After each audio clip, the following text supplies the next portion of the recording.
Two things. Ashley, your husband's energy, I would say checked out. Gizzelle, are you dating your good old doctor, therapist guy? Even if I was in high demand, I would always make time for my favorite person. Aww. You know, because I've been thinking about you. I can't be a midnight night to feel good. But I'm not mad, girl. Your girls look really pressed about you not having a man.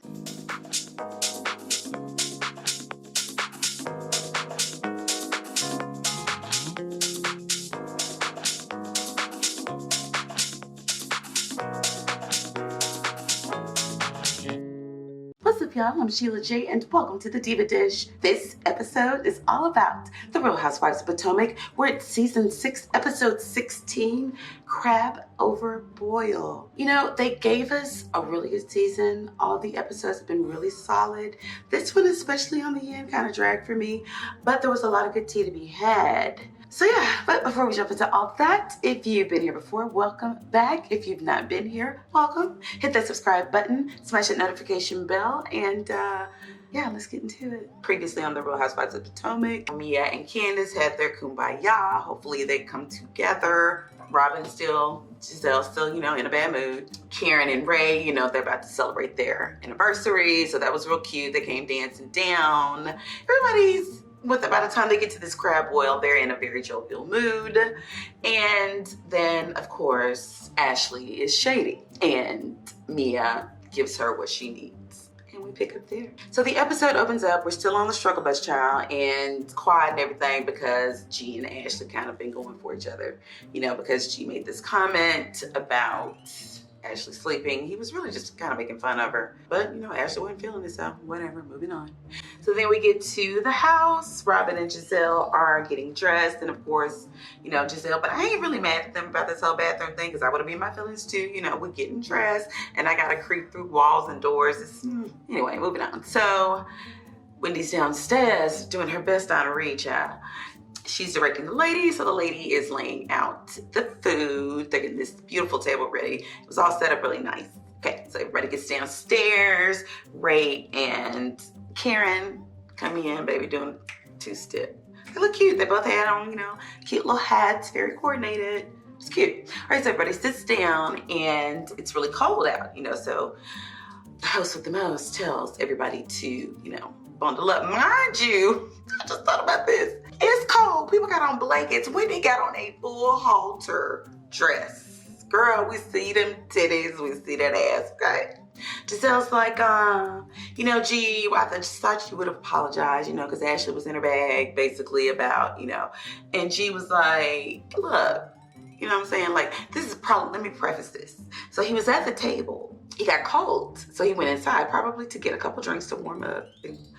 And back outside. So basically, he's, you know, in a better mood, which means he probably had a drink, so the crash is coming. So they're outside, you know, Gizelle's bringing it up, like the mad child, but hey, that's what I want to say.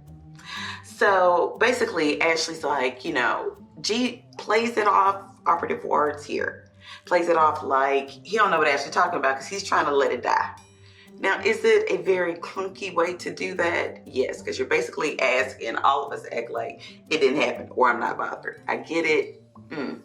But you don't know me like that. You don't even know his middle name. You that mad? She's like, what's the matter, G? You got amnesia? Now, she did preface with amnesia, but she quickly and swiftly followed up with the good old Alzheimer's. So then Mia was like, Ashley, that was completely inappropriate. Mia had a good ass read, but she came back, but she lost it with one word. I mean, Ashley, you're married to an older man too. You should not throw around Alzheimer's like that. Why'd you have to say Alzheimer's? Why? I mean, I know a lot of people that say Alzheimer's. I don't correct them because what's the point? I think it's 50-50. It's not tomato because the word is Alzheimer's. But you know what I'm talking about, okay? But of course, dirty bitch like Ashley is probably going to bring that up, and hey, it's all is fair in love and shade, child. They're going back and forth, and baby, Mia was like, where's your husband?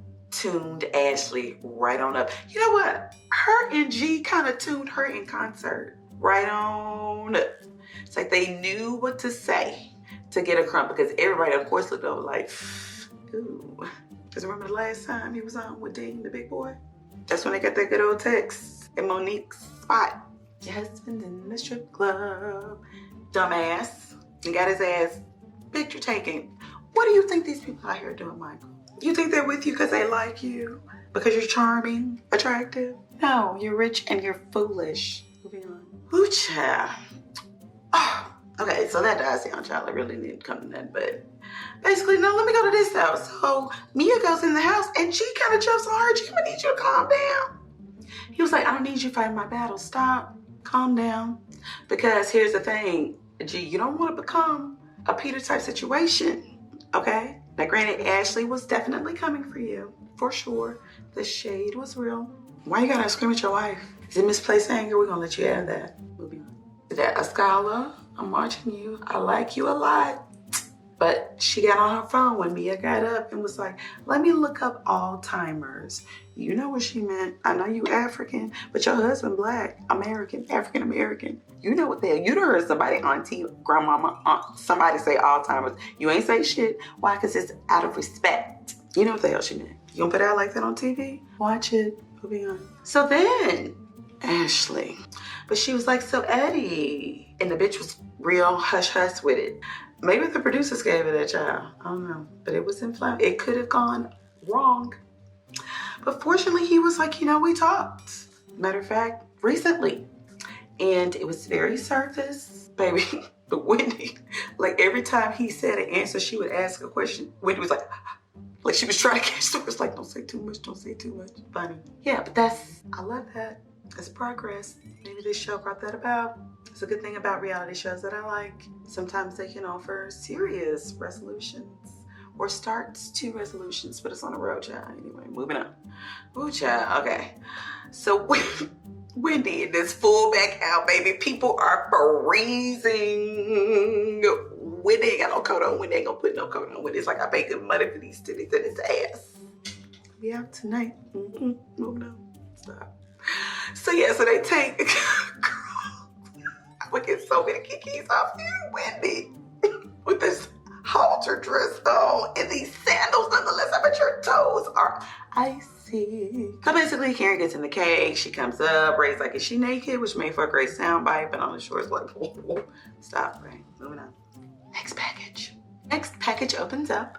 We're back in Potomac. Everybody's in their respective homes. And we open up with Mia and Gordon. And basically, baby, there was a big old brouhaha with Nana and the kiddos.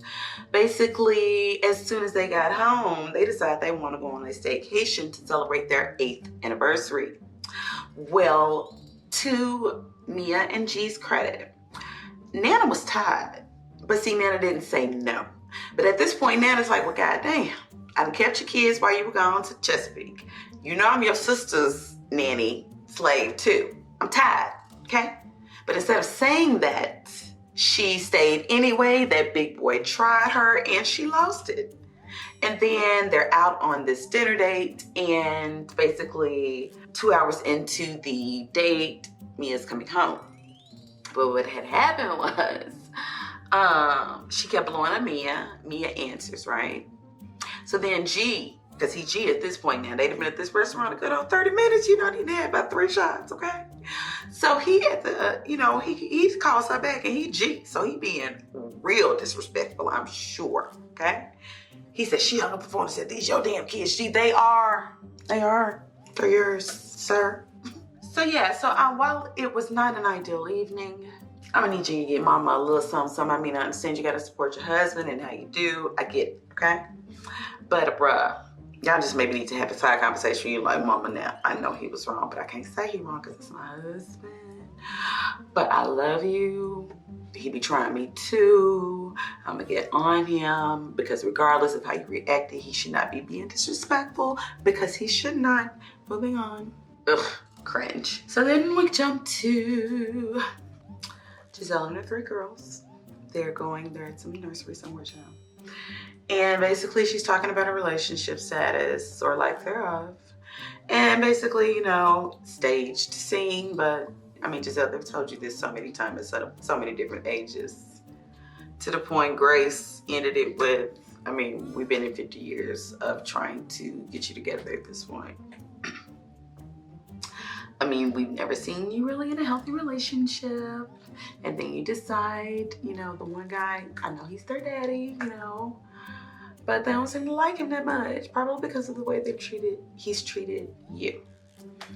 And I mean, I get it, going back to an ex, you know, oof, I can't even imagine, child. My whole body rejected that child. But I'm talking about you, Gizzelle. Hilarious. Then we got to Ashley goes to see this therapist. Looks like a new therapist, okay? You look for somebody to tell you something different, they're gonna all tell you the same thing, leave. Moving on. So then we get to Wendy is cute. Basically, she says that Eddie has basically handled the business, child. Got the business plan, set it all up, love it, you know. It's great having somebody on your team that not only has an expertise, but will actually do the shit. Okay. So they're at this grand photo shoot, her mom and her daughter, beautiful moment. So mama in a bag, okay? Look like mama got them new titties, because remember, I think it was like episode 1, she was like, I want some new titties, okay? Like she got them. So mama sitting there, child, doing the most as usual. And looks like they were just kind of trying to make it a little. She's like, you know, when you were raising us, everything you did wasn't the best thing. You know, look at this photographer. The photographer was like, yeah, I'm African, of course. You know, they keep it in the community, amen. And he was like, I'm an engineer. He said, did your parents want you to be an engineer? He said, of course. Of course, that's what African parents do. They command, and then you go off and do the shit you want to do. You're a whole photographer now, a whole studio, okay? And basically, she threw it back at her mama. I don't think it was really shady. I think it was factual. And basically, her mama was like, well, the ends justify the means, essentially, is what she said. And Wendy was like, that don't make it right. And her mom said, that don't make it wrong either. And passe, child. Child, she got up, put the shades on, girl. Give me a little BB King with them shades. You might want to go around her, mom. Moving on. So, then we get to the next cringe scene. Child. Michael used to own the Watergate Hotel. Yeah, the historical one where Nixon's people went in there and got in trouble. The whole scandal, Watergate. Hence, how ironic, poetic. Because how many gates have the Housewives franchises birthed? So minty, so minty. Love it. Anyway, so yeah, they're there. Oh, she was so awkward. She on this leopard dress with these white Jesus sandals, Birkenstocks, with this hair pulled back tight in a bun, with these heart earrings. Girl, I don't know why they don't eat you up and be on Gizzelle, because you just as bad as she is.